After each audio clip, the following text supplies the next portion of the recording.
क्या आप जानते हैं कि हिंदू धर्म के प्राचीन ग्रंथों में वर्णित भगवान श्री कृष्ण की नगरी द्वारिका का अस्तित्व केवल एक कथा नहीं बल्कि इतिहास का एक अद्भुत हिस्सा है। यह रहस्यमयी शहर पानी के नीचे छुपा हुआ है और इसे वैज्ञानिकों ने खोजा भी है। आज हम आपको इस प्राचीन नगरी के इतिहास, इसके रहस्य और पानी के नीचे के अद्भुत खोज के बारे में बताएंगे। आपका स्वागत है आपके अपने चैनल लिमिटलेस मिथ पे। हमारे साथ लास्ट तक बने रहिए। दोस्तों, महाभारत युद्ध के 36 वर्ष पश्चात द्वारिका नगरी समुद्र में डूब गई। द्वारिका नगरी के समुद्र में डूबने के मुख्य दो कारण थे। पहला कारण था देवी गंधारी द्वारा श्री कृष्ण को दिया गया श्राप और दूसरा श्री कृष्ण पुत्र सांब को दुर्वासा ऋषि द्वारा दिया गया श्राप। इन दोनों कारणों से ही डूब गई थी द्वारिका नगरी और अंत हो गया था यदुवंश का। वैसे दोस्तों, अगर आप द्वारिका नगरी का अंत कैसे हुआ इस बात को संक्षिप्त में जानना चाहते हैं तो देखते रहिए इस वीडियो को। इस एपिसोड में हम आपको बताएंगे श्री कृष्ण और उनके द्वारिका नगरी के छुपे रहस्यों के बारे में। यह श्री कृष्ण का आखिरी युद्ध था। इस कहानी में आपको यदुवंश और द्वारिका नगरी का अंत कैसे हुआ इस बारे में पता चलेगा। मथुरा में कई युद्धों के बाद श्री कृष्ण ने यादव वंश को सुरक्षित रखने के लिए एक नई नगरी का निर्माण करने का निश्चय किया। उन्होंने समुद्र के बीचों बीच एक अद्भुत और भव्य नगरी द्वारिका का निर्माण किया। यह नगरी इतनी अद्वितीय थी कि वह समुद्र में होने के बावजूद भी पूरी तरह से सुरक्षित और संपन्न थी। द्वारिका को श्री कृष्ण की दिव्य शक्तियों से निर्मित माना जाता है और इसके निर्माण की कथा आज भी रहस्यमय बनी हुई है। द्वारिका नगरी की स्थापना भगवान श्री कृष्ण ने की थी। मथुरा में कंस का वध करने के बाद भगवान श्री कृष्ण और उनके यदुवंशी परिवार पर कई बार शिशुपाल और जरासंध जैसे राजाओं ने आक्रमण किया। बार बार इनके आक्रमणों से मथुरा की सुरक्षा खतरे में पड़ गई थी।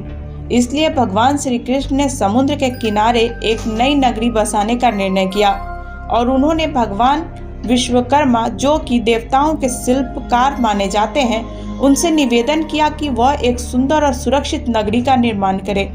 इस तरह द्वारिका नगरी अस्तित्व में आई। कहते हैं कि द्वारिका नगरी का निर्माण इस प्रकार किया गया था कि यह चारों ओर से समुद्र से घिरी हुई थी। इसे द्वारिका, जिसका अर्थ होता है द्वार की नगरी, कहा गया। द्वारिका नगरी का निर्माण इस तरह किया गया था कि यह एक स्वर्ग जैसी दिखती थी। इसमें सोने और रत्नों से सजी हुई इमारतें थीं। यहाँ की सड़कों पर गहनों की तरह चमक रही थी। नगरी में चारों तरफ हरियाली और सुंदर बाग बगीचे थे। श्री कृष्ण ने अपने परिवार और यदुवंशी समाज के लिए सुरक्षित और शांतिपूर्ण जीवन प्रदान किया। द्वारिका नगरी यदुवंशी राज्य की राजधानी बन गई और यहाँ भगवान श्री कृष्ण ने अपनी रानी रुक्मिणी, सत्यभामा और अन्य पटरानियों के साथ निवास किया।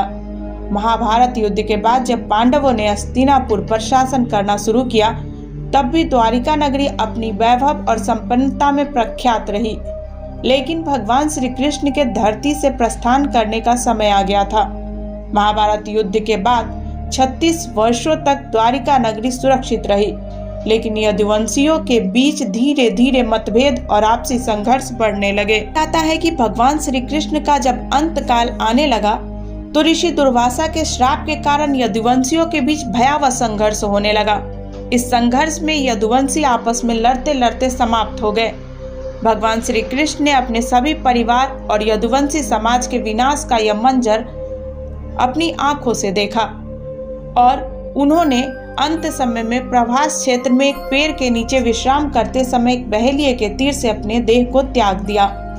भगवान श्री कृष्ण के धरती छोड़ने के बाद द्वारिका नगरी का समुद्र में डूबना निश्चित हो गया, जैसा कि भगवान श्री कृष्ण ने पहले ही संकेत दिया था।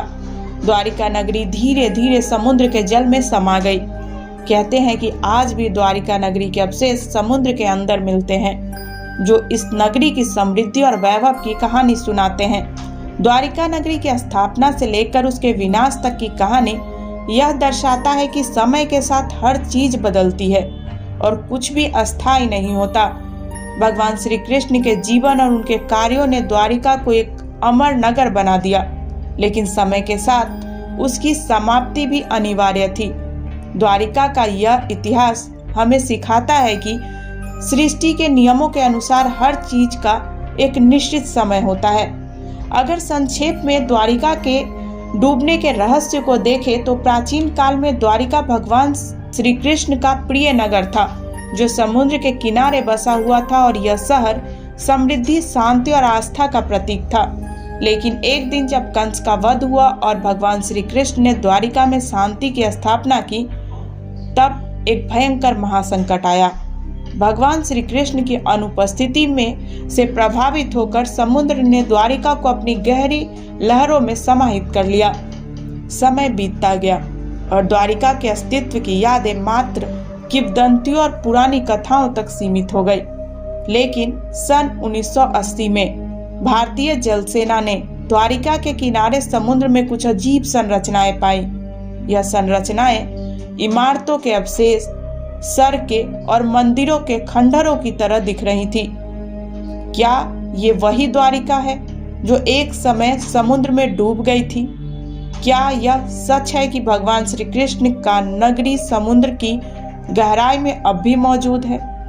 समुद्र के नीचे छुपे इस प्राचीन शहरों के रहस्यों का पता लगाने के लिए शोधकर्ता आज भी समुद्र में उतरते हैं। क्या हम कभी इस रहस्य को सुलझा पाएंगे या यह एक अनसुलझा राज बनना रहेगा?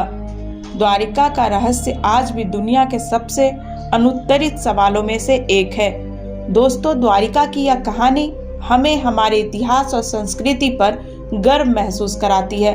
यदि आपको यह वीडियो पसंद आया हो तो इसे लाइक और शेयर जरूर करें और हमारे चैनल को सब्सक्राइब करना ना भूलें। आपके विचार क्या हैं इस अद्भुत खोज के बारे में कमेंट बॉक्स में अपनी प्रतिक्रिया देकर हमें जरूर बताएं।